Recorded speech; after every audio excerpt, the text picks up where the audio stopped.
When someone plans your downfall, perhaps that is the path of your success.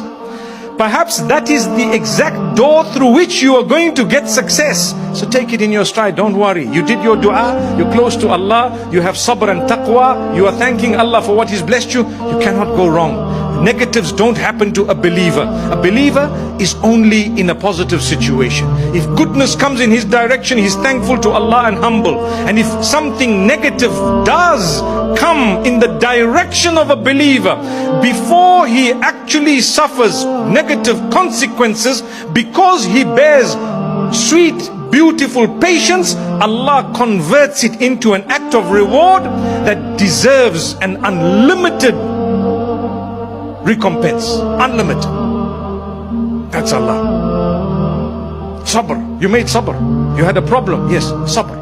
How long is the sabr? A month? 2 months?